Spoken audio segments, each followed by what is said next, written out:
Hello all, welcome back to my YouTube channel learn with Ankita. आज हम discuss करेंगे Herzberg's theory of motivation. इस theory को दो नाम से जाना जाता है, टू फैक्टर थ्योरी और मोटिवेशनल हाइजीन थ्योरी। किसी भी नाम से आपसे पूछा जा सकता है एग्जाम में, तो आपको याद रखना है इसे टू फैक्टर थ्योरी और मोटिवेशनल हाइजीन थ्योरी भी बोलते हैं। अब हर्जबर्ग ने क्या किया था कि इन्होंने ये थ्योरी निकाली। इन्होंने एक इंटरव्यू कंडक्ट किया था पिट्सबर्ग के फर्म्स में, जहाँ पे इन्होंने 200 अकाउंटेंट्स और इंजीनियर्स का इंटरव्यू लिया और उनसे पूछा कि आप अपने जॉब लाइफ के बारे में बताइए। जब आपको अपनी जॉब बहुत अच्छी लगी हो, आपको लगा हो कि ये जॉब मेरे लिए काफ़ी अच्छी है, और ऐसा कोई इंसिडेंट बताइए जब आप अपने जॉब से बिल्कुल भी सेटिस्फाइड नहीं हो, जब आपको लगा हो कि मैं ये जॉब छोड़ दूंगा। तो उनके आंसर्स के अकॉर्डिंग इन्होंने कुछ रिजल्ट निकाला, वही इस थ्योरी का बेस है। इन्होंने दो सेट ऑफ नीड्स निकाली। किसी भी जॉब में दो नीड्स होती हैं, दो सेट ऑफ नीड्स होती हैं। इस इंटरव्यू के थ्रू उन्होंने यही निकाला। अब इसको देखने से पहले मैं आपको बता दूं, फ्रेडरिक हर्जबर्ग के अकॉर्डिंग सेटिस्फैक्शन का ऑपोजिट नो सेटिस्फैक्शन होता है और डिससेटिस्फैक्शन का ऑपोजिट नो डिससेटिस्फैक्शन होता है। इन जनरल लैंग्वेज हम लोग ये जानते हैं कि सेटिस्फैक्शन का ऑपोजिट डिससेटिस्फैक्शन होता है, लेकिन हर्जबर्ग के अकॉर्डिंग और इस थ्योरी के अकॉर्डिंग सेटिस्फैक्शन का ऑपोजिट नो सेटिस्फैक्शन और डिससेटिस्फैक्शन का ऑपोजिट नो डिससेटिस्फैक्शन होगा। अब हम लोग देख लेते हैं ये दो सेट ऑफ नीड्स इन्होंने जो निकाली है कि एक जॉब लाइफ में होनी चाहिए। जो पर्सन जॉब कर रहा है उसे ये दो सेट्स ऑफ नीड की ज़रूरत होती है, वो क्या क्या है चलिए देख लेते हैं। पहला है हाइजीन और एनवायरमेंटल फैक्टर्स। इसके साथ मैंने डिससेटिस्फायर्स और एक्सट्रिंसिक इसलिए लिखा है ताकि एक आपको ओवरव्यू मिल जाए कि इस टॉपिक में है क्या।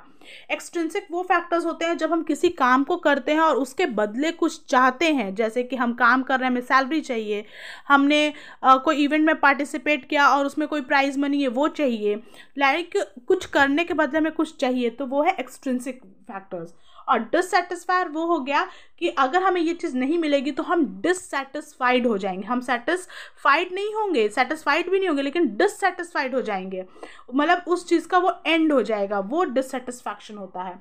अब देखिए इन्होंने क्या बोला इस हाइजीन फैक्टर्स में क्या आता है। Hygiene factors are those factors which are essential for existence of motivation at work place. यानी कि ऐसी बेसिक चीज़ है जॉब में जो कि हमें चाहिए ही चाहिए, जैसे हमारी सैलरी चाहिए, हमारे बॉस का हमारे प्रति जो रिलेशन है वो ठीक होना चाहिए, उनका व्यवहार ठीक होना चाहिए, हमारे वर्कर्स के साथ हमारा व्यवहार अच्छा होना चाहिए।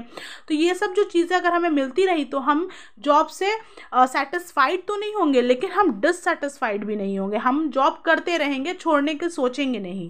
तो ये एक ऐसी फैक्टर, लेकिन अगर ये चीज़ हमें नहीं मिले तो हम डिससेटिस्फाइड हो जाएंगे, हम जॉब छोड़ देंगे, क्योंकि ये हमारी बेसिक चीज़ें हैं। कोई भी हम कहीं भी काम करते हैं, कहीं भी एम्प्लॉयड होते हैं, तो हमें बेसिक चीज़ें क्या चाहिए होती है, हमें सैलरी चाहिए होती है, अगर कंपनी अच्छा काम करे तो हमें बोनस दे, हमारे बॉस के साथ हमारा रिलेशन अच्छा रहे, हमारे आसपास जो लोग बैठे हैं उनसे हमारा रिलेशन अच्छा रहे, तब तो जॉब करने में भी मज़ा आता है और जॉब बनी भी रहती है।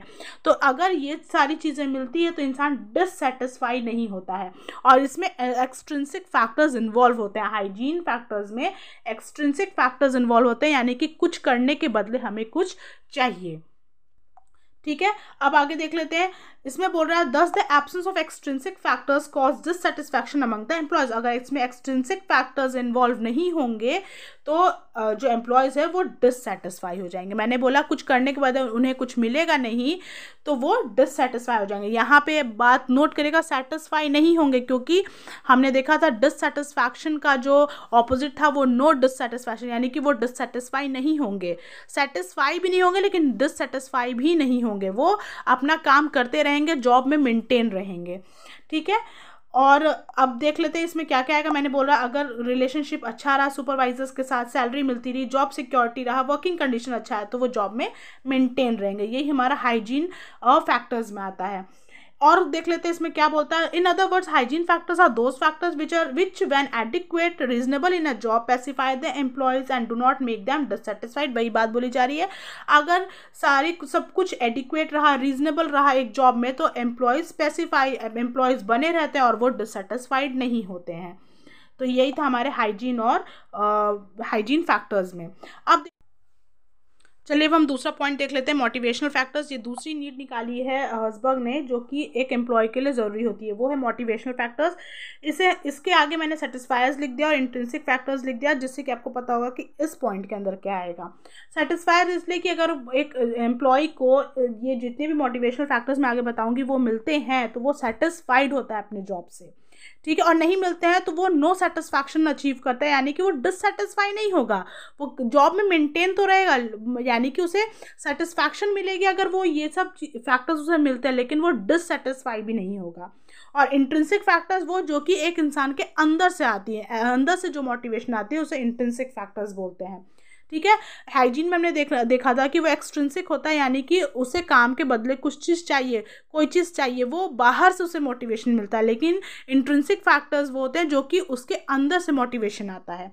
आगे आपको और भी क्लियर हो जाएगा। देखिए, hygiene factors can not be regarded as motivators, इसे मोटिवेटर्स नहीं बोला जा सकता है, क्योंकि उसे काम के बदले कोई टैंजिबल चीज़ मिल रही है, या टैंजिबल नहीं भी मिल रही तो आसपास के लोगों के साथ उसका रिलेशन अच्छा है, सैलरी मिल रही है, बोनस मिल रहा है, बॉस के साथ उसका रिलेशन अच्छा है, तो ये सब क्या हो गया, हाइजीन फैक्टर्स को मोटिवेटर्स नहीं बोल सकते, वो सब बेसिक चीज़ें हैं। अब motivational factors yield positive satisfy, और मोटिवेशनल फैक्टर्स का हमेशा पॉजिटिव ही सेटिस्फैक्शन होता है।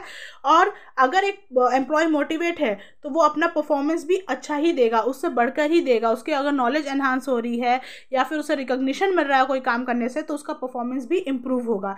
इसलिए इन फैक्टर्स को सेटिस्फायर्स भी बोलते हैं। अगर ये सब चीज़ मिलती है किसी एम्प्लॉय को तो वो सेटिस्फाइड होता है, नहीं मिलेंगी तो वो नो सेटिस्फैक्शन अचीव करेगा, सेटिस्फाइड नहीं होगा, लेकिन डिससेटिस्फाइड भी नहीं होगा। मैं इसलिए ये बोल रही हूँ क्योंकि मैंने ऑपोजिट बताया है कि हर्ज़बर्ग के अकॉर्डिंग सेटिस्फैक्शन का opposite no satisfaction and dissatisfaction का ऑपोजिट नो डिससेटिस्फैक्शन होता है।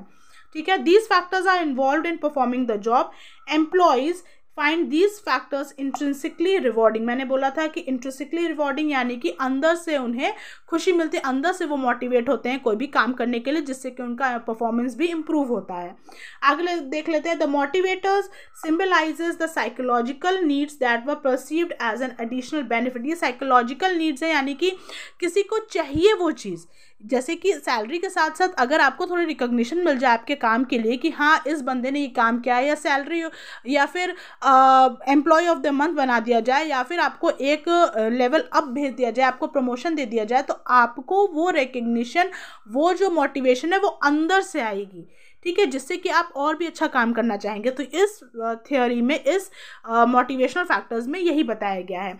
जैसे इसमें आते क्या क्या, अगर हम डिटेल में पढ़ें, इसमें रिकॉग्निशन है, the employee should be praised and recognized for their accomplishment by the managers.